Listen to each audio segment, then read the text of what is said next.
नाम हम किसारी लाल यादव सबके गोड़ छू के गोड़ लागतनी और जेंगरुआ दुल्हन ओही जो पिया मन भावी के मोहब्बत देहनी हमर सिनेमा जो उनके एगो और रिलीज भइल रहे लने सैयारब गेले ना बहुत ज्यादा प्यार हुआ सबे देहनी और आशीर्वाद भी देहनी। हम अचानक से लाई बनी है ऐसे जे काल एगो हमर सिनेमा रिलीज होके वाला बा चोरी चोरी चुपके चुपके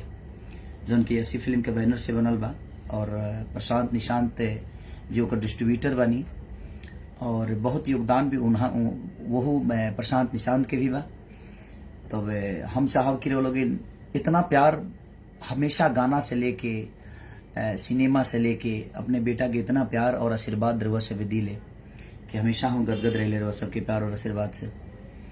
तो हम चाहब कि काल एगो अलग इतिहास बनाई रहो सभे अलग एगो ऊर्जा के साथ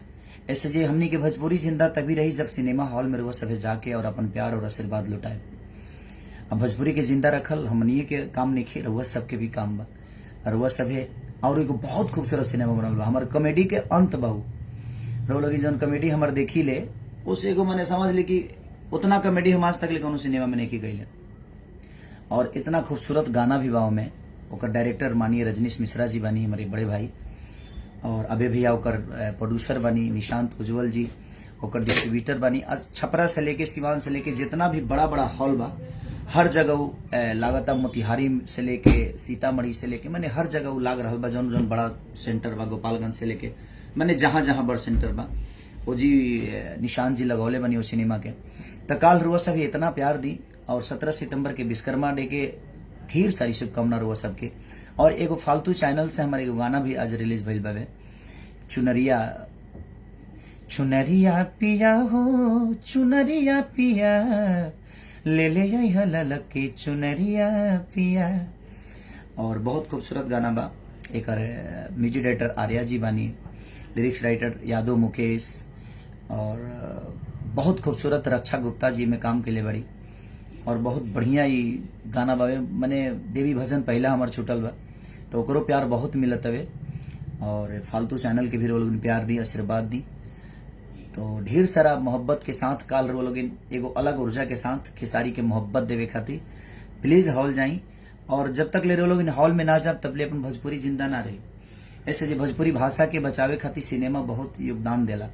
हर जगह ओकरा के देखल जाला और जब वो बहुत बड़ा हिट हो जाला तो ओकरा एगो अलग उपलब्धि मिलेला ओकर। तब रजनीश मिश्रा जी के जोड़ी और हमारे वो लोग जानते बनी कितना खतरनाक होला। तो हमार बस आशा ना विश्वास बाकी वो लोग प्यार और आशीर्वाद जरूर देहब। चोरी चोरी चुपके चुपके सिनेमा के और कॉमेडी से भरपूर मैंने हंसत हंसत 1 मिनट वो लोग बिना हंसले ना रह इतना जान ली। अपना कैरियर के सबसे ज्यादा कॉमेडी सिनेमा बनल भाई हमरा जो हमके लंदन में शूट कर नहीं जा तो और गाना से भी भरपूर एमे एगो गाना बहुत खतरनाक माने हमार पसंदीदा गाना बावे की तहरा ओढ़ानी पबोल देती धावा पुरवैया के जे हवा रहती। बहुत खतरनाक गाना बा और गाने से मैंने भरपूर मनोरंजन वह सबके मिली और अश्लीलता से दूर हर वो चीज और सबके में मिली। अपना भोजपुरी माटी के चीज मिली कि संस्कार खातिर का कल जा सकत हवे